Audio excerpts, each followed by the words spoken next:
नमस्कार आपण मानक मो चैनल फूड विथ बबितारे बहुत बहुत स्वागत जनाऊँगी। आपण मानक पई नहीं कि आसी मात्र चाउल चूना प्रस्तुति एक सुंदर पिठा। जदि एपर्यंत मो चैनल को सब्सक्राइब करना ताहले सब्सक्राइब बटन को क्लिक करदेवे। देखंतु ए पिठा बहुत टेस्टी खाइया को आ बहुत सॉफ्ट भी अच्छी। गोटे कप चाउल चूना को नहीं अली चाउल चूना 4 भाग हेले मैदा गोटे भाग को ऐड करदेली। देखंतु इठी मु चीनी पकेची ताहा शूटिंग हो पारनी। चीनी आपण माने जेते मीठा खाउथबे से सेतिकी चीनी को आपण माने ऐड करि परिबे। आउ किछि मिल्क को ऐड कर देबा। देखंतु हमर बैटर केमति प्रस्तुत होउची। आपण माने अल्प टिके पानी रो भी यूज करि परिबे। हमर बैटर अल्प टिके पानिया रहिबा दरकार, बहुत भी पानिया नहीं। देखंतु को टाइप रो होउची।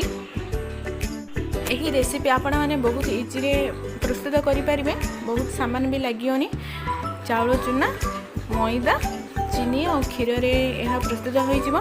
देखंतु बैटर ए टाइप रो हमर प्रस्तुत करिया पड़िबो। 5 मिनिट आमे रेस्ट पे छाड़ी दबा।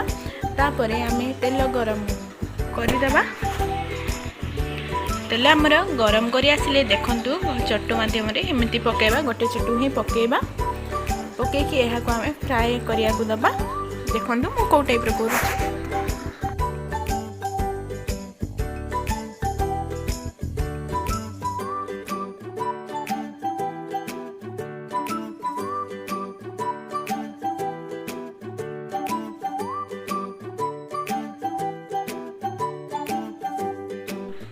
एमती भाव यार 2 साइड आम फ्राए करदेबा।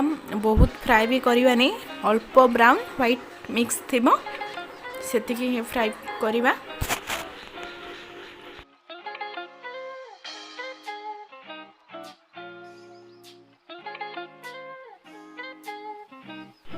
यही कलर एतिकी फ्राए रहा दरकार। देखंतु एमती छोटू छोटू करके सब पकईकी गोटे गोटे आमर प्रस्तुत करदेबा।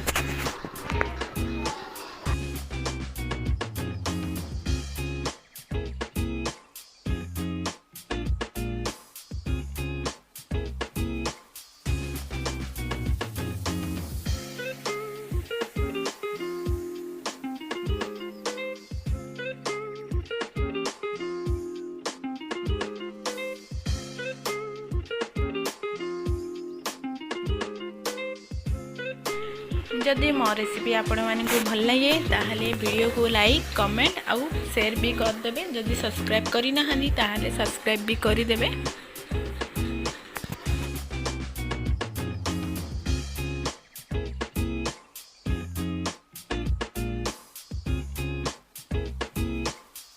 यहाँ को आम भल भाव छाणीदेवा जमीती आमर पिठारे तेल रही।